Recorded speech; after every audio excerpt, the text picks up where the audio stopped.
welcome back to Crafting and Crime Daily. How are you today? It's Tuesday. Yes, all day. Crafting and Crime Daily, the show where I recap live trials.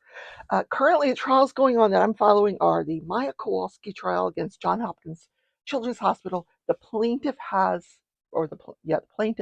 rested their case.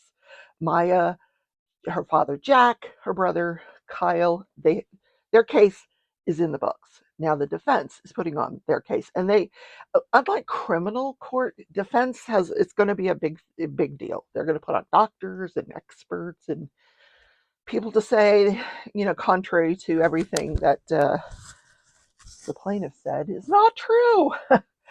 The allegations are that Johns Hopkins Children's Hospital falsely imprisoned Maya during the period of time from which she was admitted in October till the time that the DCF, Department of Children and Families, took over and placed her, sheltered her in the hospital. So at that point, she's under the government's custody. But prior to that, the parents felt they could not take her out of this hospital because the hospital threatened them, said, we will have you arrested if you take your daughter out of this hospital. And at that point, she was not under the care and custody of Department of Children and Families. So it's just this finite period of time. Then they're also alleging fraud for the billing, and we've heard about the billing. They were billing for, you have to bill by DRGs, diagnosis related groups, and they were billing for complex regional pain syndrome, which pays at a higher rate than the Munchausen's by proxy that they were alleging was what was really going on with Maya Kowalski and her mother, Beata Kowalski. And it's also alleged that as a result of all of this, Maya Kowalski committed suicide in January 2017. 5 days after she committed suicide, yes, the hospital and DCF released her to go back home and live with her father, Jack, and brother, Kyle. Crazy case. And a long case. We got a couple more weeks, I think, of this, at least another week. In any case, we're going to talk today mainly about the David Tronnes case. And then at the end of the video, you do want to stay tuned to the end. We're going to talk about the Delphi murder cases. I haven't talked about it lately, but there's some weird stuff going on there. That's the murders of Abby Williams and Libby German, 14-year-olds that went for a walk because they had a day off from school, and their bodies were found the next day, murdered. Okay, so let's talk about David Tronnes. David Tronnes is accused of murdering his wife, Shantae Cooper Tronnes. Back on April 24th of 23rd into the 24th of 2017. I think it's 2017. Yes, 2017. And let me tell you, they were putting on witness after witness after witness. Boom, boom, boom, boom, boom. I mean, they on and off the stand, on and off. So the first witness is crime scene investigator. This is day 2. First witness, crime scene investigator. No sound. What happened to the sound? No sound for the entire witness. Which it doesn't matter to me anyway because they're not showing any of the pictures. They're not showing the evidence. The jury gets to see it, but for some reason they're not showing it to the public. Got my coffee. Need a sip.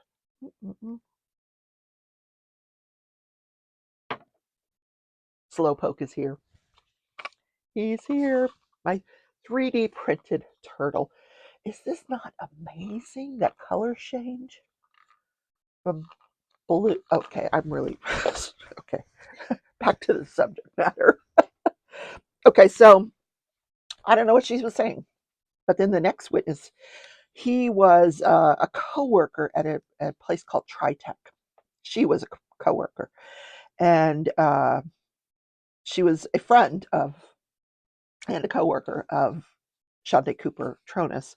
She said Shantae was actually a subject matter expert on the software that this company Tritech was using, and she didn't really work at this company, but she consulted. So that's how she knew this woman. And then this woman, eventually they became friends, and eventually this woman went to work for Shanti, doing consulting with the Tritech's permission. They didn't do it, you know, on the sly. Shanti had said to this woman, "Listen, if you're going to come work for me, then you need to discuss it with your employer, because I don't want any hard feelings or anything." And the employer said, "No, that's fine," because it wasn't full time. It was, just something she would do on the side. When you're in that kind of business, financial business, you're very, very busy at the end of the month, and you probably need help. And she did. And so she would help her. She said one of the things that was very unique to Shanti is that she did not let any phone calls wait. If you called her, if you were one of her clients and you called her, she would either pick up right away, or she would let you know that she got the call, and that she would um, get back to you as soon as possible. If she didn't have the information you needed right away, she'd say, "I'll get back to you with the information very, very quickly." And she was very, very prompt with responding to her clients. Then she talked about the engagement ring. Now, I'm going to put a picture here if I can find it. I think I did download the picture. Stunning engagement ring. Stunning. And my first thought is, Timo? Is that Timo? No, I hope not. That happened to a friend of mine. A guy gave her a fake ring. She thought it was real the whole time they were married, all 2 years of their marriage. Yeah. Then she went to pawn it after she got divorced. And the guy's like, "This is a cubic zirconia." Okay, it's not funny. Okay. So anyway, she's like, "Oh yeah, she was showing off the engagement ring, and blah blah blah." So more on the engagement ring later.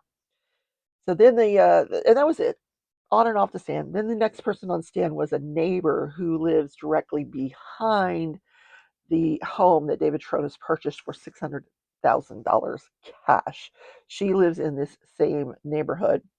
And she was merely on the stand to testify that several times a day she would see David Tronnes walking his dog or dogs. I don't remember. She said one or two.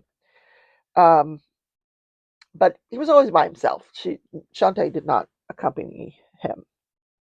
And that was it for that witness. On and off the stand. Then the next one was Shantae's college roommate. She said they've been best friends since they met in the year 2000. And she described Shantae as a very strong, confident woman, who spoke her mind.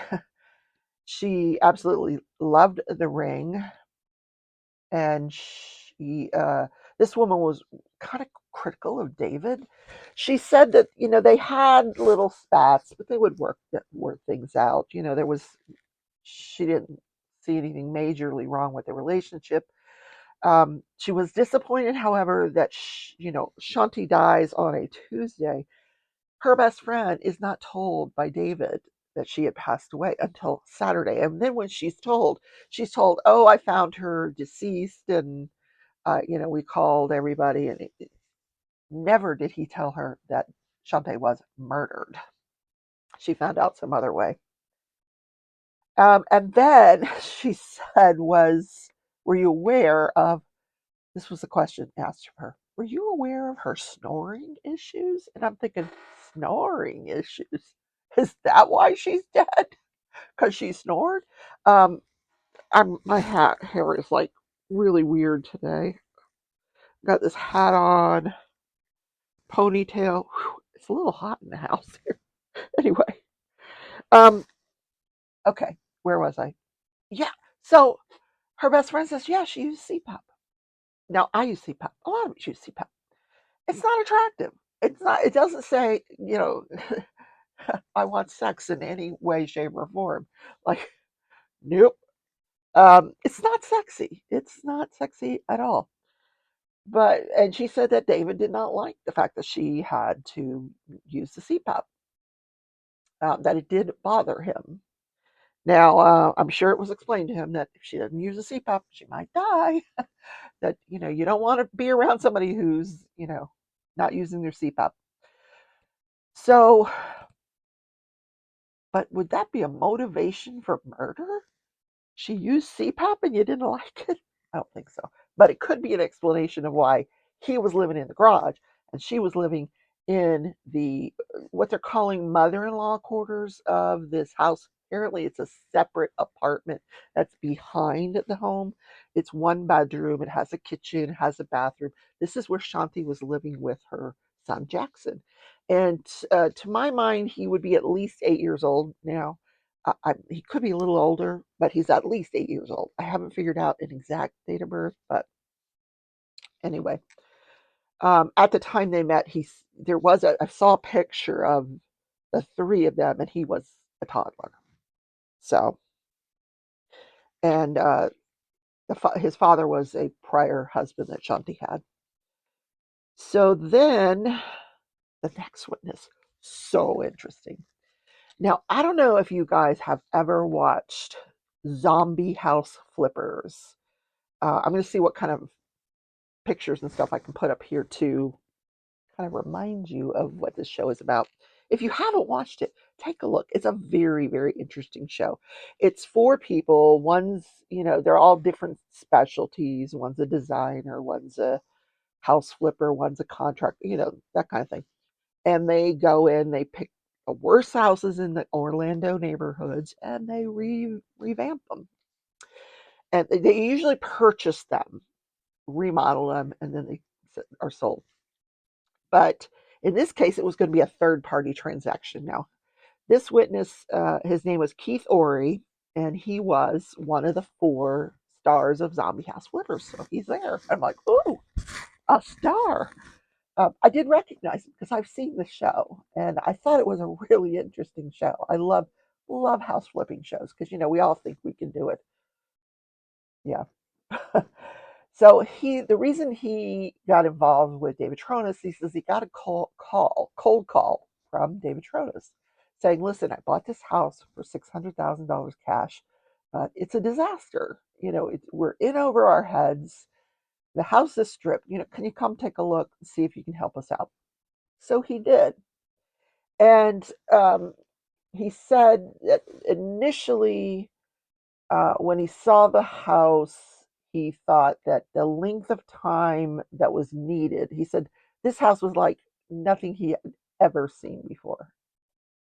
He said usually you can find houses that are stripped down to the studs. He goes, they even took the studs. The only thing he says that's holding this house together, he says, and it's still being held together, is the stucco that they put on the outside. It just kind of creates this bond that just holds everything together. So I guess if the stucco starts to fall apart, the house is just going to come crashing down. I don't know. So he just said, he thought it just needed way more. It would take such a long time, and it wouldn't fit the arc of the show that they were doing. Plus, they were between seasons, and he says when you're between seasons, you finish one season and then you kind of wait to see if you're going to get picked up for another season. Well, at this point, he didn't know. They had just finished, I think, season 2, and he was waiting to see if they'd get picked up for season 3. Well, they ultimately did, but it wasn't. It was after that. He said he went out, he looked at the home, and then about 6 months later, now he's been renewed. They're looking for houses. David contacts him again. So at this point, he says, "Oh, okay, I'm gonna go look." So he says, "All right, we're gonna do this, but if you're really serious about being part of this show, I need to sit down with you and your wife and make sure that you're absolutely serious about this because you can't stop in the middle of it." What they do is they bring in a general contractor, and what do they call it? There are trade ups. That's the benefit to the homeowner. The homeowner's still paying for all the repairs, but there are trade ups. So, in other words, he said if there's a particular appliance company that's sponsoring that particular show, then they want their appliances to be part of the flip. So they might get new appliances or they might get new furniture, whatever.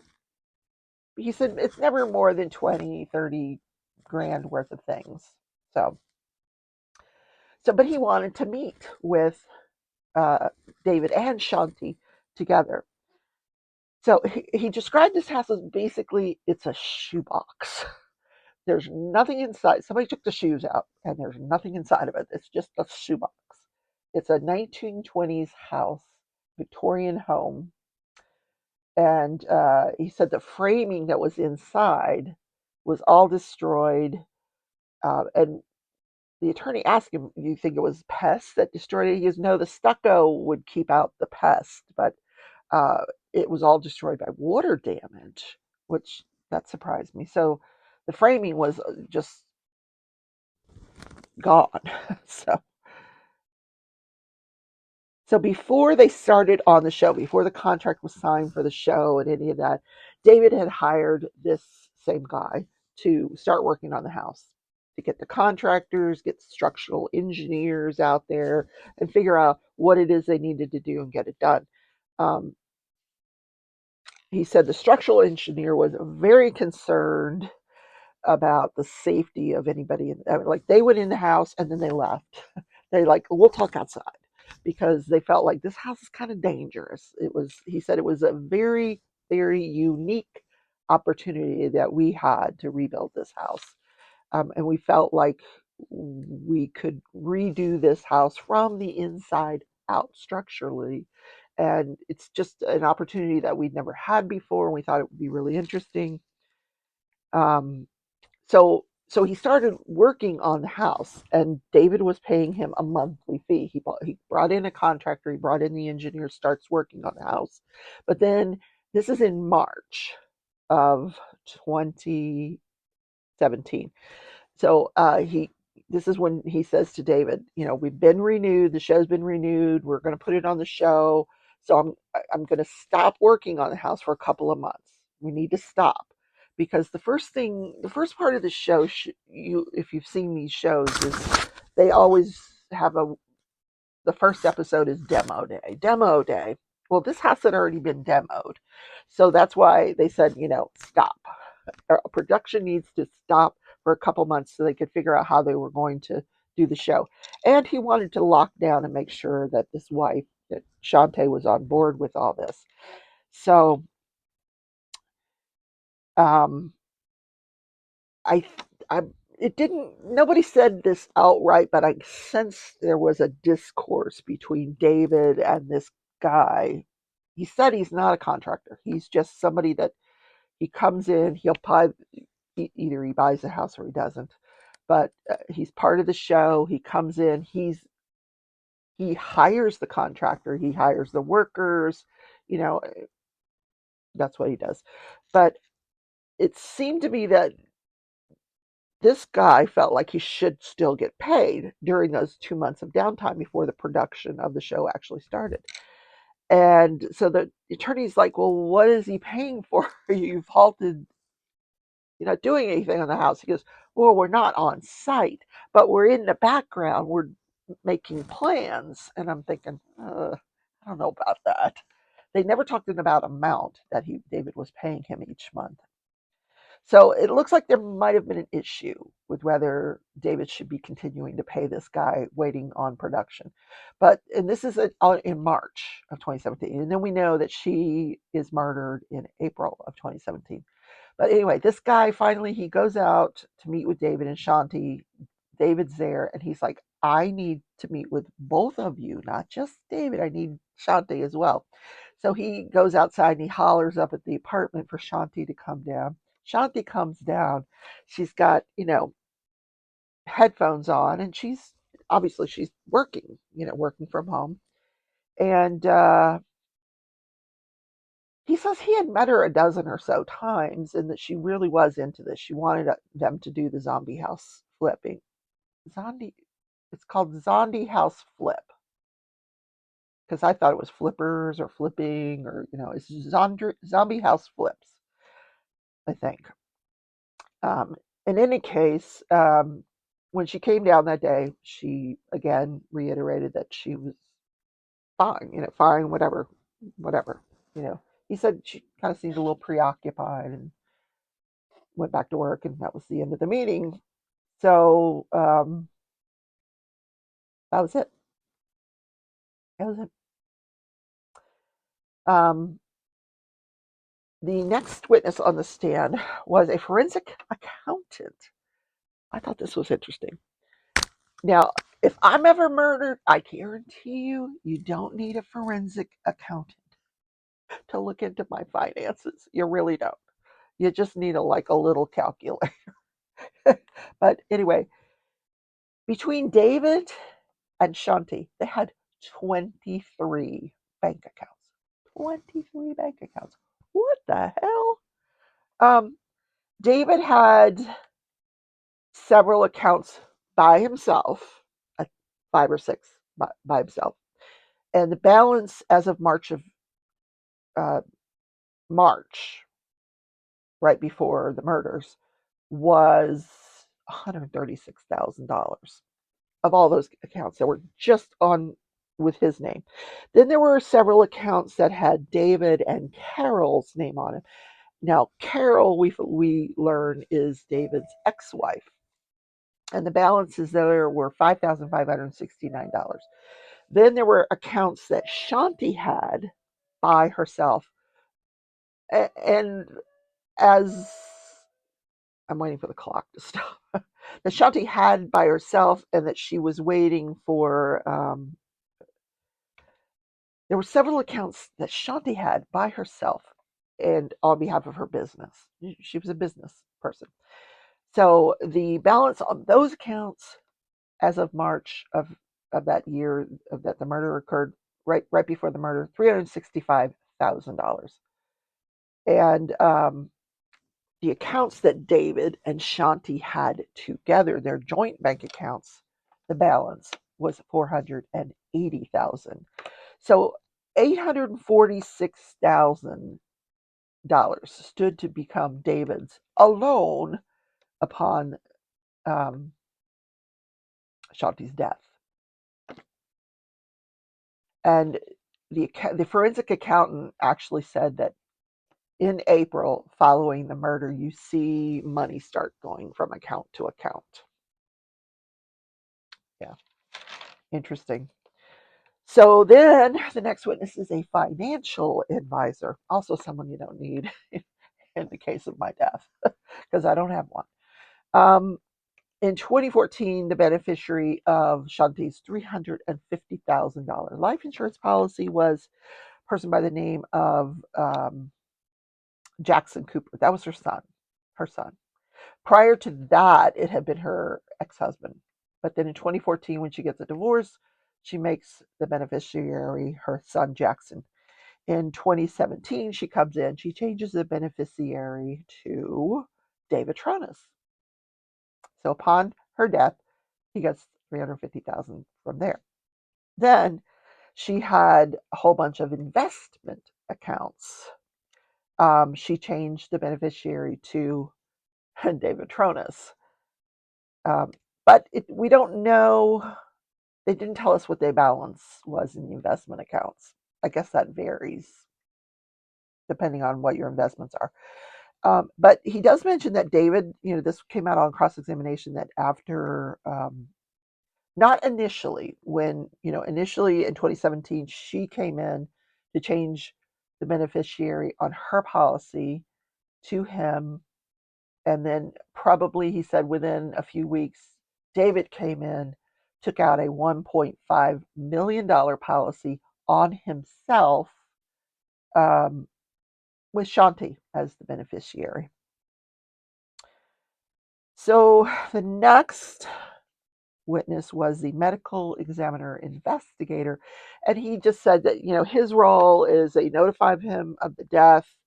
He goes out, he photographs the body, he essentially, so the police can get on with their investigation, photographs the body, and then, puts it in the Shanti's body into a body bag, calls transportation. They had a contract with somebody that whoever this is, they come and they get them, but this guy goes with them. He says, I always have eyeballs on the person. Get to the morgue, he puts her in the freezer so she can have an autopsy the next day, and that's the end of his testimony. Oh, except he is trained trained in looking for biological indicators of strangulation. And one of those is petechiae. And petechiae is when you look in the eyes, you just open the eyes and you look to see if there's any it's like burst blood vessels burst in the eye. Like you'll see little marks, red marks. And so he said one of her eyes was hard to open because of bruising, but he opened the other eye because they were both closed. He opened the other eye and she did have petechiae. He said she also had vertical lines on her neck. We know what that means. He said she had a minimal rigor mortis, indicating to him that she had died sometime within the past 12 hours.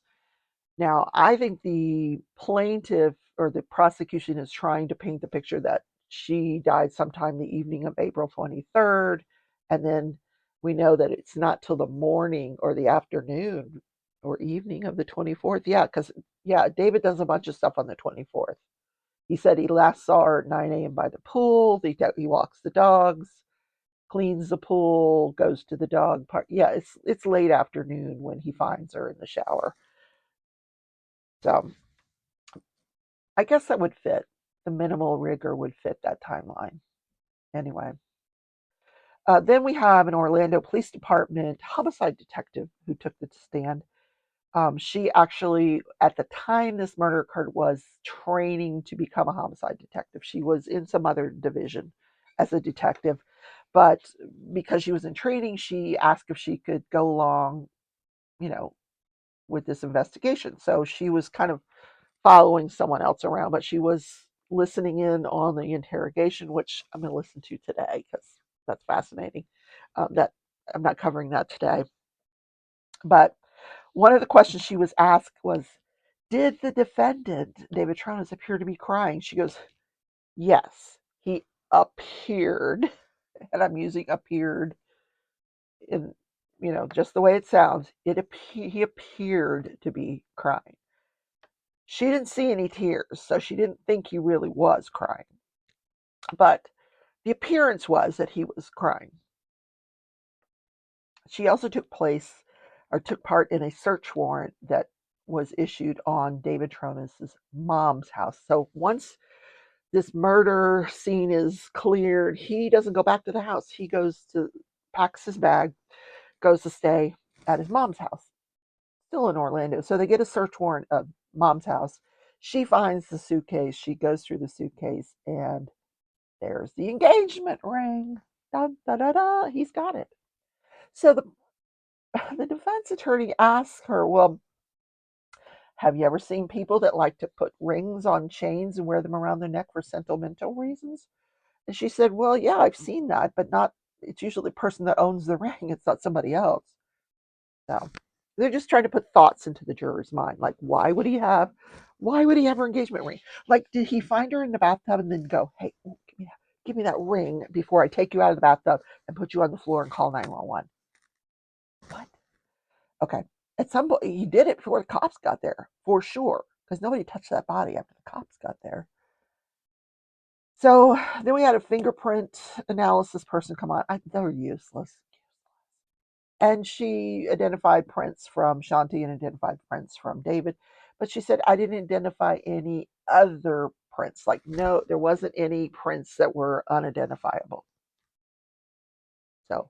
So, if David's arguing that somebody else did it, well, they didn't leave any fingerprints. Then we heard from a digital forensics person who he was covering for the actual digital forensic lab person who was doing some kind of presentation. So he's covering for this guy, but it wasn't really his case. So his job was to go out to the home and search for electronics. So he took into custody 4 cell phones. 2 were David's, 2 were Shanti's, 2 hard drives, and a Lenovo laptop. And then he takes them back to the police station and puts them in what they call it, a Faraday room. And I've heard this before, but he described it in a way I'd never heard it described before. So a Faraday room is where you actually, when you take one of these possession of one of these cell phones, first thing you got to do is you got to put it in airplane mode because you don't want to keep getting texts, and connecting to Wi-Fi and stuff because you're trying to get the phone in the condition that it was when you took custody of it. So the first thing they'll do is put it into Wi-Fi mode, presuming they can get into it. They put it into Wi-Fi mode, and then they put it in this Faraday room. And he said Faraday room. It's like when you put something in the microwave. Um, I don't know why I said microwave, but you just put it in there, and then nothing can penetrate this room.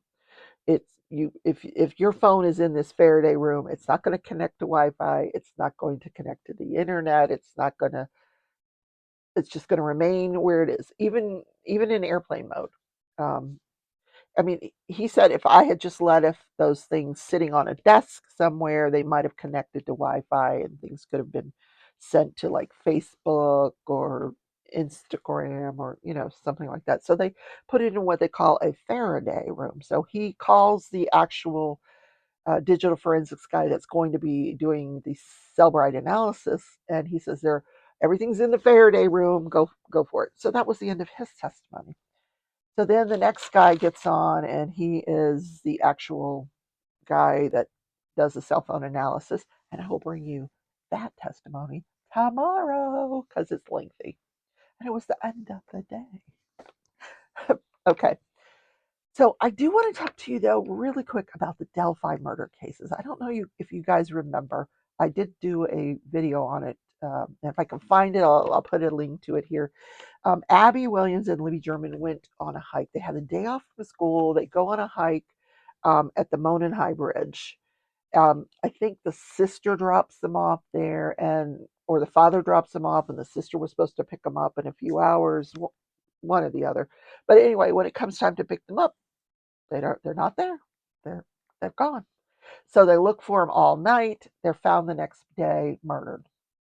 The pictures of the crime scene and the details of this murder were sealed for years and years and years until Richard Allen is arrested. And recently, there's been some real bizarre accusations in this case about Odinism playing a part in the murders. And I've been ignoring it because I'm like, Odinism, what the? That's not a thing. What is that? It is a thing. It's an ancient Nordic religion, and it's a thing. So the defense has said, this is coming from the defense for Richard Allen. They have said that there are, what do they call them? Prison guards, but what are they? Corrections officers that are working at the prison or the jail wearing badges that are associated with or could be associated with Odinism. What?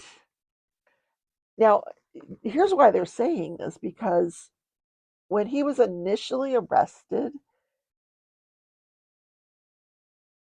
he gets onto the phone with his wife and he confesses to the murders of Abby and Libby. When he does that, she hangs up. Like, she doesn't know what to do with this information. She hangs up. And the allegation is that the corrections officers were monitoring that phone call and that he was forced to say that, forced to give a confession by these guys wearing these badges of. So bottom line is he believes that Abby and Libby were killed as part of this pagan ritual that has to do with Odinism. So they go to they so we're waiting now for the prosecution to respond to this. So the prosecution investigates and finds out it's true. What? There are prison guards at this jail that are permitted to have these badges on their uniforms that are, they say, Norse paganism heathenry. And they get an affidavit from both the two guards that are accused of this. And the one guard, he says, yes, I wore these patches on my uniform. I'm part of the Norse paganism heathenry. It's a religion that I follow. It's not a cult. It's not part of any radical hate group. And then there's another guard that's the same thing, says the same thing. They're wearing these things because some people, because it says, in Odin we trust. Uh, what? Why were they allowed to wear this on their uniforms? That's so bizarre. Now we don't know if it's true that they told him he had to confess. I don't know if that's true, but that's so weird.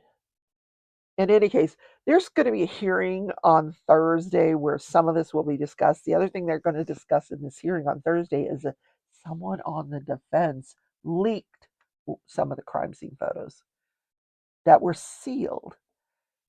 They were leaked by someone who worked for the defense. Now, my understanding is he's got public defenders. So, is it someone at the public defender's office that leaked these things? So, all of that's going to be discussed in a hearing on Thursday. And is the judge going to sanction these lawyers, or is she going to take them off the case? This case has gotten way out of hand, way bizarre. Yeah. And I'll cover it for you. I'll keep you posted. I'll let you know what happens in the hearing on Thursday. How bizarre. Are any of you part of this religion? Please let me know. I'll have you on the show. I want to hear what this is about. Mm-hmm. Inquiring minds want to know. Okay. That is the show for today, guys. Now, tomorrow will be Kowalski. All day Kowalski, right? Plaintiff has rested his case, and defense is doing their case. So you won't miss a thing. I promise you. Have a great Tuesday, everybody. And I will see you tomorrow on Corrupting and Crime Daily. I love you all. Don't forget, hit that thumbs up button, subscribe. I'm thinking about if you become a member, I'm thinking about doing some members only videos that, you guys, I used to put the cat and dogs in front of the videos all the time. I'm thinking about just doing member only videos of the animals that you loved. And just so you have some footage that nobody else gets to see. Yeah. Let me know your thoughts. All right. Love you all. Bye.